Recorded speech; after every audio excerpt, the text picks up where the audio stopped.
So, I have a little bit of a story to tell you, and um, I was laying in bed this morning for whatever reason and wondering how much of my life I had been a Sonic franchisee.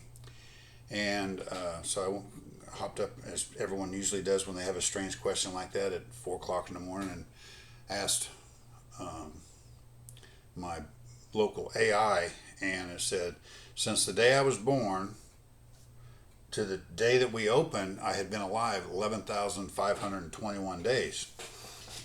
And from the day that we opened, January 20th of 1992, to today is 11,892 days. For those of you quick at math, you understand I'm making this video on August 11th of 2024.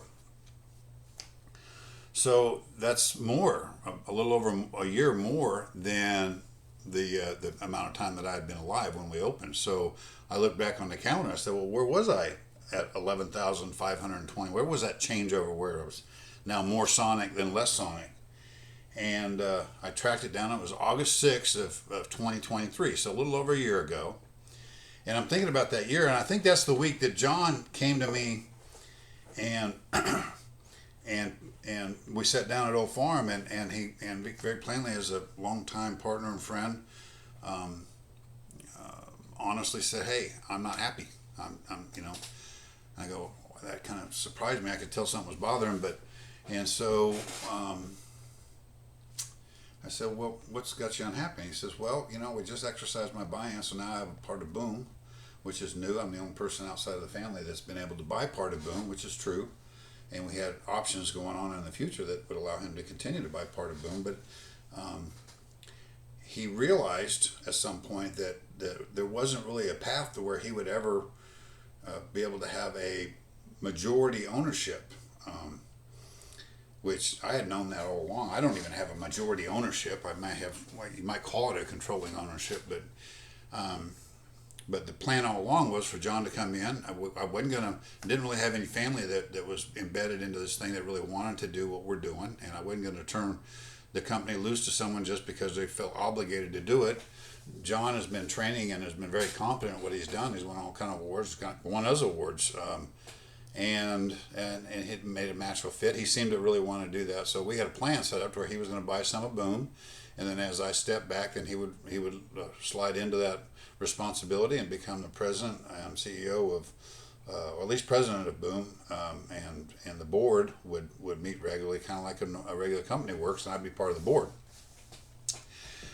Well, he recognized that probably wasn't going to that dream might come true, but it wouldn't give him a controlling interest. That he did just because the company's gotten so big and valuable that he wouldn't. So I think his idea of having be able to control his destiny, so to speak, he kind of figured out that that totally was never going to be completely within his grasp as long as he was part of this, and that's kind of really what he wants. So, and I hate that. I understand the yearn for that. It's part of the reasons that I got involved in it. So at that point in time, he said, I'd like to be bought out. Well, actually, what happened was at that point, that's when we started. I explained to him kind of about the controlling interest versus majority interest thing, and not really thinking that was going to make a big difference. And as you know, John likes to think things over, so he went away and thought about it. And a couple of days later, maybe a week later, he expressed desire to exercise his buyout and be bought out. So, which was completely, totally understandable and within what we had always agreed to. So I have no hard feelings with that. He's doing what's in his intelligent self-best interest, and I don't blame him for doing that at all. But so what happened is that kind of came back to me, and I said, okay, well, here you're 64. Yeah, I just turned 64, and well, I'm not old yet, but I really had a plan set up to where I could kind of start pulling back, and so I could continue on. I've got some very competent people. I could get Steve Coppage or Kyle Clement or even Gillo. I mean, I think I've got a bunch of really outstanding people now, and some people down the road that will come along that could fulfill those roles. But then I got thinking about it. No matter what happens, I mean, the fact is, there's always going to be the possibility that the person could exercise their option to leave. That's not indentured servitude. It's not a slave.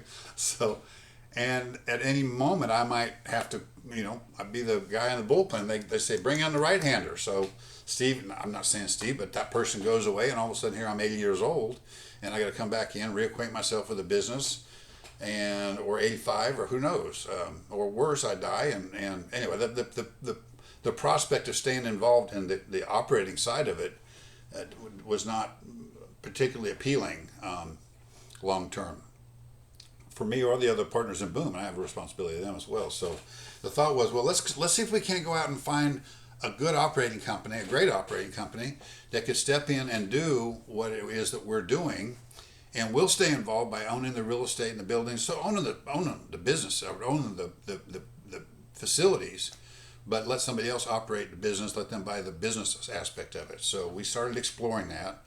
And I think it was sometime in late September that we actually reached out to a guy named Jeff Lamas and Tim Wazowski and Scott Singletary from Truist, and they put together a package, and they kind of put together a timeline that looked a lot more optimistic than the way it's actually turned out. we thought it would be pretty quick, and from their perspective, it has been quick. However, it has not gone as quickly as I'd hoped, and so as a result, they put together a package. We had several people bid on it. We did not take the highest bid, but we took what we thought was the best bid. This company they're called KBP. They're a large franchise organization that have got multiple brands. They've got KFC's, Arby's, now Sonic's, and some other smaller brands, and they've had some brands and gotten out of them because they didn't like them once they got into them.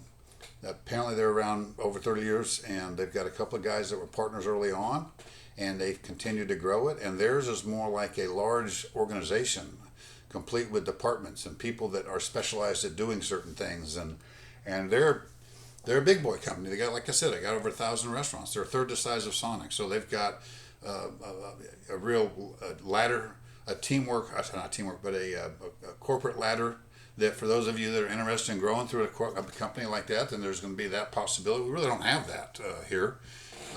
They have some benefits. I understand. I can't represent all their benefits, but my understanding is they have a 401k that they have very lucrative matching things. I've seen some of the pay scales that they've got coming in for some of the higher level people, and they seem on par. They do have the idea. My understanding is the idea is that they have got some ability profit sharing. They have some convinced. They do some things right. In my almost year now of dealing with them, I can tell you that I found them to be upfront. Very businesslike. They say what they mean and mean what they say. And if there's any question, then they try to get it aired out before it's misunderstood by either party. Most everything I've had with them has been in writing, which is the way I like it, as you know. And I would say all in all, my experience so far has been very positive. So we got a purchase agreement set up, and we plan to let them step in and purchase the operations here soon. Hopefully we're going to close on, I think, the 26th of this month. And the thing that's exciting about this is that they recognize the value of the organization as a whole, that they may be buying some assets, but the company value actually stems from you guys collectively. And I am eager to see how that manifests itself and helps you guys. There's going to be a lot of opportunity for us. I think there's a lot of our management people that could easily move into supervisory roles. They've got restaurants all across the country, so if a person had a hankering to go to X, Y, and Z place, I think that there might be some opportunities. I know that they like the Sonic brand, and there's going to be other Sonics come up for sale, and they'll be looking at acquiring those, I would think, and at that point they've got opportunity for growth within as well as in Sonic. I can't tell you what their plan is going to be, although I'm fairly confident that it is a growth plan that will, and in order for any growth plan to truly work, it has to grow everybody. So I'm excited about the future for everybody. I'm a little sad, and I know Lisa's going to be sad, as are the Boom partners, to not be involved in the day-to-day operations. However, the relationship only comes to an end if you guys let it come to an end, because I'm still going to come into restaurants. I'm not going to change my, what are the odds of me getting a text while I'm doing a video? I'm not going to change my number. You guys call me anytime. I know that John feels the same way. I'll be in the restaurants wandering around, and if you don't want to talk to me, then just don't come out and say hi. It's going to be that simple.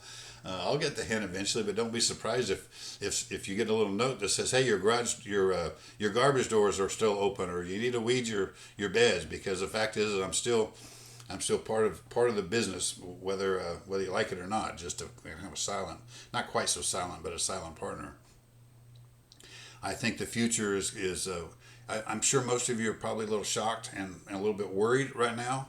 I would like to tell you that you shouldn't be, but it won't do any good. I know that because everyone I've told so far is shocked and worried, and then as they start to get more detail, they become less shocked and less worried. My understanding is that we're going to be you guys are going to be meeting the KBP onboarding people the week of the 16th, and then the transaction will occur on the 26th.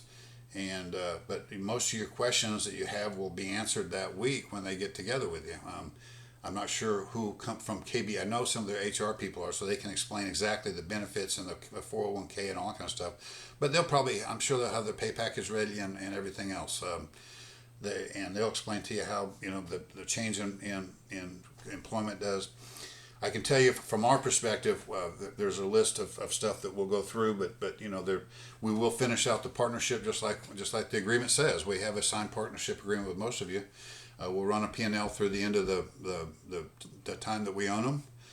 We'll pay people through the time that we own them, and we'll generate a profit and loss statement. We'll do the bonus, even though it says you must be employed to earn your bonus. We have the discretion to be able to pay that. So we plan on paying bonuses on the time that they normally get paid, which is about the 17th, I think it is. The distribution should go out, the preliminary should go out right the first week as they normally do through our crack accounting squad. Hopefully we'll have finalized P&Ls by the 10th so we can do distributions in both inner and outer markets. And then the directors and John and I have set aside some monies. I'm going to call it thank you money for lack of a better word that set aside that to encourage you guys to stay with KBP and give them a chance to earn your trust, and we would be paying that out sometime in mid-October, and that's kind of how that's going to work at this point. So you'll get your capital account money back. I believe at the same time with your last distribution. That might change, but if so, it won't be very much after that, and all loans will be settled and life will be good. So I'm sorry and I'm excited at the same time for both you and for me and Lisa. I hope this is just the next chapter in all of our lives, and we look forward to it's a train. Everybody gets on and everybody gets off, and it's who you're riding with and how the train ride goes that is what you remember. And I've had a hell of a ride. I hope I've been able to make a positive difference in most of your lives. I hope your financial condition is better. I hope your mental condition is better. I hope everything about your life is something that you're proud and happy that you've been associated with us for the last 30 some odd years.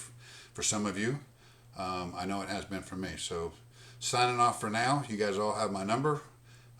If you don't get it, it's easy to get. And have a great day. Bye.